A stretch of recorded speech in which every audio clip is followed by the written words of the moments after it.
go on to the fourth and last question from the league, I want to remind you all that there are index cards available if you have questions for the two candidates.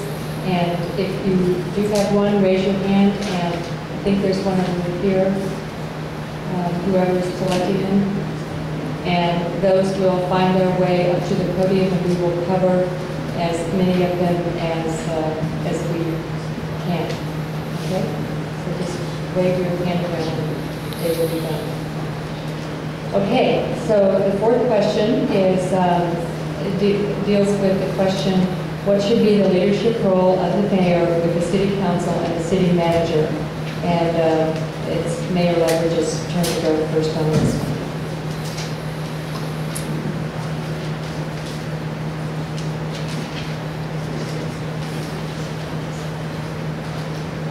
By charter, Riverside as a council manager form of government with the mayor elected at large. I support city manager form in contrast to a strong mayor form for Riverside. For the record, I wrote a book called City Managers and Legislative Politics. At the time, I'd read almost everything written on or about city managers. The best scholar writing on local governance is James Savara. He's now a professor at Arizona State University. He calls for mayors and city manager cities to be, he calls facilitative leaders, bring people to the table, to work closely with the council manager, to offer policy initiatives and directions. I agree with Savara's powerful, widely applauded analysis. As Mayor of Riverside, I have sought to be a facilitative leader. I also strongly agree with the concept of shared governance. The mayor and city manager need to talk and work together. Most city managers understand that for their success, the success of City Hall, the city manager and the mayor must work together. The city manager should be seen as a policy partner, not as a rival or a servant. Every Monday morning, along with the city attorney and the mayor pro tem, I meet with the city manager to discuss important decisions and events in the week ahead.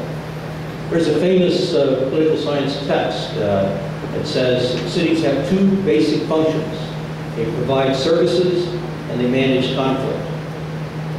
The city manager concentrates on providing services. The mayor focuses on managing conflict. As mayor, I strongly support the importance of access and civility. These are special responsibilities of the mayor, and I strongly support and encourage social capital as a critical resource that defines the success of the city. At the same time, the mayor must look for opportunities and resources outside of City Hall. This is an important strength of the mayor and not the city manager. The mayor is the ambassador of the city. This includes federal and state governments, counties, schools, special district, joint powers authority, many private and nonprofit groups. To strengthen the role of mayor, I've long advocated for three changes. The mayor should vote, participate, and be accountable in the legislative process. In most California cities with directly elected mayors, the mayor votes. Second, the mayor should appoint council committees. This helps focus and organize the legislative process. In many larger cities, this is what happens.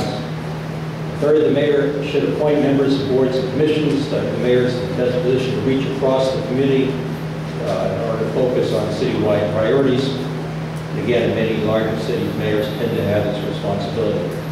Council says stop, and so I will stop and say thank you very much.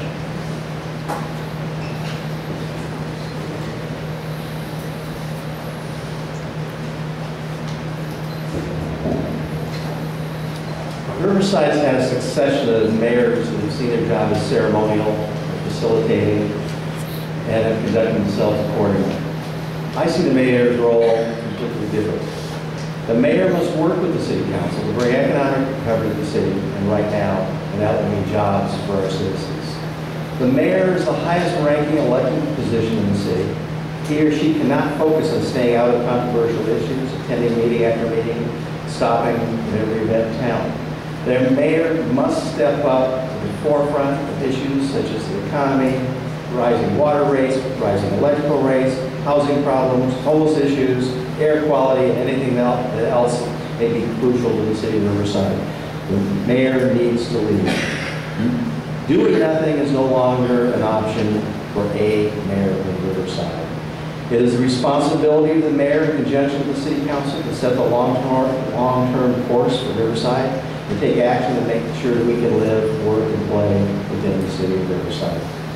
As a final comment, I must strongly state that the city council and the mayor are elected to make sure the city of Riverside is run properly, and the city manager is hired to carry out the instructions he receives from the elected officials. He is the administrator. This relationship needs to be monitored closely, where it's very easy to let the administrators take over Riverside just like they have in Sacramento and Washington, D.C. We need to make sure this is not happening in Riverside. The people that we elect are close to us. They should understand what's going on. They need to set the policy and allow the administrator to administrate, not the administrator to run the city. And I think Riverside is a bureaucratic nightmare, very much like Sacramento, very much like Washington, D.C. I talked to Gary Standing, who's John Benoit's field, or chief of staff, I guess is the title. And I know John would love to be a supervisor of Riverside County rather than part of the circus in Sacramento. We can't allow that to happen in Riverside. We need to have a mayor and the city council who will make sure they are running the city.